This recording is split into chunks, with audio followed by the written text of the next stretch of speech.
ကိုပတ်ဝန်းကျင်ကလူတွေကကိုယ့်ကိုအမြဲတမ်းအထင်လွဲနေကြတာမျိုးကိုမိတ်ဆွေစိတ်ပြတ်ဖူးသလားတခြားသူနဲ့ဆက်သွယ်ပြောဆိုတဲ့အခါတိုင်းဘာလို့အမြဲတမ်းရှုပ်ထွေးမှုတွေဖြစ်နေရတာလဲအရာရာဟာပိုလွယ်ကူသွားဖို့မိတ်ဆွေစန္ဒရှိမိလား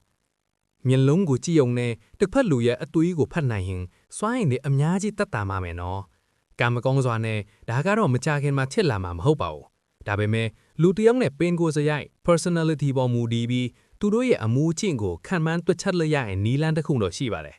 ်ဒီဗီဒီယိုအဆုံးမှာတော့ခက်ခဲတဲ့လူတွေကိုဘလို့ကင်တွယ်ရမလဲဆိုတာသင်နားလည်သွားမှာဖြစ်ပြီးဘလို့အခြေအနေမျိုးကိုမဆိုယုံကြည်ချက်ရှိရှိရင်ဆိုင်နိုင်မှာပါကဲအချိန်မဆွဲတော့ပဲစလိုက်ကြရအောင်သင်ခန်းစာတက်မိတ်ဆွေပြောလိုက်တဲ့အရာနဲ့တစ်ဖက်လူနားလည်သွားတဲ့အရာဟာမတူညီပါဘူးလူတစ်ယောက်ကိုတစ်ခုခုကိုတေးသေးချာချာနားလည်အောင်လုပ်ဖို့ဘာလို့ခက်ခဲရတာလဲဆိုတာမိတ်ဆွေသိပါတယ်လားမိတ်ဆွေတစ်ခုခုပြောလိုက်တိုင်းအဲ့ဒီစကားဟာတစ်ဖက်လူမှာရှိတဲ့စိတ်ပိုင်းဆိုင်ရာစစ်ထုတ်မှုတွေအများကြီးကိုဖျက်ကျော်သွားရတော့ပါတစ်ဖက်လူကမိတ်ဆွေဘာသာစကားကိုတေးသေးချာချာနားမလည်တဲ့အခါပိုတော့ခက်ခဲပါသေးတယ်ဒါဟာမိတ်ဆွေနဲ့တစ်ဖက်လူကြားမှာမမြင်ရတဲ့နေရင်တစ်ခုရှိနေတယ်လို့ပါပဲပတ်ဝန်းကျင်ကလူတွေအားလုံးဟာလူအားတွေပဲလို့ကောက်ချက်ချလိုက်ဘူးလွဲပါတယ်ဒါပေမဲ့လူတွေကိုလူအားတွေလို့သတ်မှတ်လိုက်တာဟာကောင်းတဲ့ idea တော့မဟုတ်ပါဘူးစာရေးသူကတစ်ဖက်လူကိုပြောင်းလဲဖို့ကြိုးစားမဲ့အစားကိုယ့်ရဲ့အတွေးအခေါ်ကိုအရင်ပြောင်းလဲဖို့အကြံပြုထားပါတယ်ကျွန်တော်တို့ကတခြားသူတွေရဲ့ယက်တီချက်ကိုနားမလည်တဲ့အခါသူတို့ကိုလူအားတွေလို့ထင်တတ်ကြပါတယ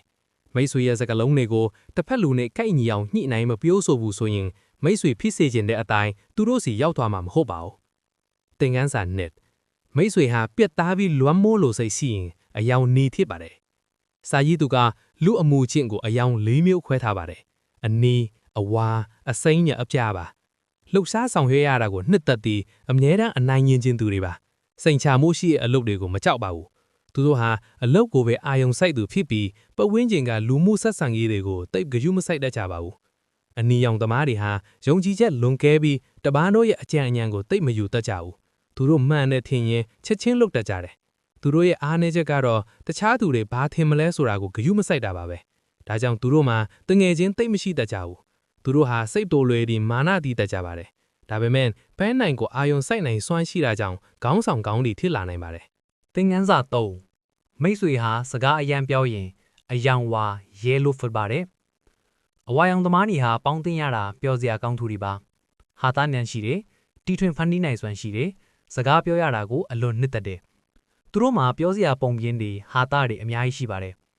်သူတို့ဟာဆက်ဆံရေးကိုဦးစားပေးတယ်တငယ်ချင်းအများကြီးရှိကျင်ကြတယ်အားနည်းချက်ကတော့အလုံးလုံးတာထက်စကားပြောတာနဲ့အချိန်ဖြုံးနေတတ်တာပါအာယုံစူးစိုက်မှုအားနည်းကြီးအလုပ်တစ်ခုမှာပဲအကြာကြီးမြဲမြံဖို့ခက်ခဲတတ်ပါတယ်သူတို့ဟာနားထောင်သူကောင်မဟုတ်ကြဘူးပြင်းစရာကောင်းတာကိုမုန်းတယ်တစ်ဖက်လူရဲ့ဝေဖန်မှုကိုလည်းသိလက်မခံချင်ကြဘူးသူတို့အတွက်တခြားသူတွေရဲ့အမိဟာအရန်အရေးကြီးပါတယ်သင်ခန်းစာ4မိတ်ဆွေဟာတည်ငြိမ်မှုကိုမျက်နှိုးရင်အယောင်စိမ်း green ဖြစ်ပါတယ်ကမ္ဘာပေါ်ကလူအများစုဟာဒီအမျိုးအစားထဲမှာပါဝင်ပါတယ်ဘဝမှာတည်တည်ငြိမ်ငြိမ်ရှိနေတာကိုအနစ်သက်ဆုံးပါပဋိပက္ခတွေနဲ့စွန့်စားရမှုတွေကိုရှောင်ရှားတတ်ကြတယ်သူတို့ဟာအရင်ဖြစ်ပေါ်နေတာမျိုးကိုမကြိုက်ဘူးလိုအပ်မှပဲစကားပြောတတ်ကြတယ်အစိမ်းအောင်သမားတွေရဲ့အကောင်းဆုံးအချက်ကတော့သစ္စာရှိတာပါပဲထပ်တလဲလုပ်ရတဲ့အလုပ်တွေကိုသူတို့စိတ်ရှည်လက်ရှည်လုပ်နိုင်ပါတယ်အားနည်းချက်ကတော့ဆုံးဖြတ်ချက်ချရတာခက်ခဲပြီးအပြောင်းလဲကိုအရန်ကြောက်တာပါပဲအန်ဒီရဲ့ကင်းဖို့တော့လူအုပ်ထဲမှာပဲငငယ်လေးနေတတ်ကြပါတယ်သင်ခန်းစာ9မိတ်ဆွေဟာအေးအေးဆေးဆေးနေပြီးအရာရာကိုခွဲချမ်းစိတ်ဖြစ်တိုင်ရင်အယောင်ပြာဘလူးထည့်ပါတယ်စကားသိမပြောဘူးတယောက်တည်းနေရတာကိုကြိုက်ပြီးအရာရာကိုအသေးစိတ်ခွဲချမ်းစိတ်ဖြစ်တတ်ကြတယ်သူတို့ဟာအချက်လက်တွေနဲ့အသေးစိတ်အချက်လက်တွေကိုမှတ်မိနိုင်စွမ်းအလွန်ကောင်းပါတယ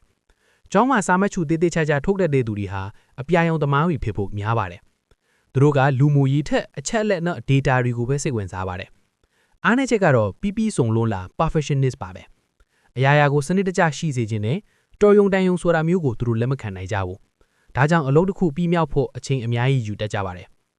သင်ခန်းစာ6ဘဲအယောင်မှာပြီးမစုံပါဘူးဒါကြောင့်လိုက်ရောညီထွေဖြစ်အောင်သင်ယူပါဘဲအယောင်မှအကောင်းဆုံးရလည်းမရှိပါဘူးလူတစ်ယောက်ဟာအယောင်တစ်မျိုးတည်းနဲ့မှမဖွဲ့စည်းထားတာမဟုတ်ဘူး